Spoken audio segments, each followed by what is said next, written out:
সম্মানিত দর্শকবৃন্দ, আসসালামু আলাইকুম। মুরগি পালন করে সফলতা অর্জনের পূর্ব শর্ত হলো আপনাকে খুব সুন্দর একটা ঘর তৈরি করতে হবে। অর্থাৎ বিজ্ঞানসম্মতভাবে যেভাবে মুরগি পালন করলে মুরগি ঠিকঠাক মতো এবং সুন্দরভাবে বেড়ে উঠবে, ঠিক সেই রকমই একটা ঘর আপনাকে তৈরি করতে হবে। যদি আপনি তৈরি করতে না পারেন তাহলে আপনি মুরগি পালনে কখনোই সফলতা অর্জন করতে পারবেন না।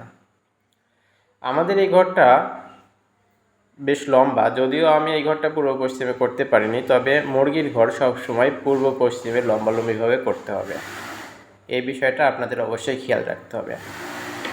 আর মুরগির ঘরের হাইট থাকবে হচ্ছে মিনিমাম 9 ফিট। বিশেষ করে ব্রয়লার ফার্মের হাইট 9 ফিট থাকতে হবে। তো আপনারা সেই নির্দেশনা অবশ্যই মেনে ঘরটা পূর্ব পশ্চিমে লম্বালম্বিভাবে অবশ্যই করবেন এবং ঘরটা অবশ্যই 9 ফিট দিবেন। আমি একটা কাঠি নিয়েছি, তো সেই কাঠিটা এখন পরিমাপ করতেছি। এই কাঠিটা পরিমাপ করে এই কাঠির দৈর্ঘ্য হলো 8 ফিট। তো আমি এই কাঠি দিয়ে এখন দেখাবো যে আমার এই ঘরটা কয় ফিট আছে।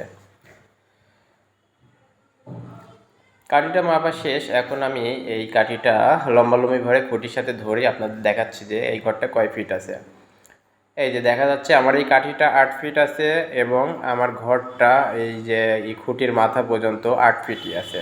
তো 1 ফিট শর্ট আছে। আসলে আমার এই ঘরটা হাইট ঠিকই ছিল, কিন্তু মাটি একটু বেশি, মেঝেতে একটু মাটি বেশি দেওয়ার কারণে ঘরটা একটু বেশি উঁচা হয়ে গেছে, যার কারণে 1 ফিট কমে গেছে। তো যাই হোক, আপনারা যারা ঘর তৈরি করবেন তারা অবশ্যই আপনারা 9 ফিট হাইটে ঘর দেবেন, তাহলে আপনাদের মুরগি খুবই কম স্ট্রোক করবে। আর যদি 8 ফিটের কম দেন বা 9 ফিটের কম দেন তাহলে মুরগি বেশি বেশি স্ট্রোক করবে। তো ধন্যবাদ সবাইকে, ভালো থাকবেন সবাই।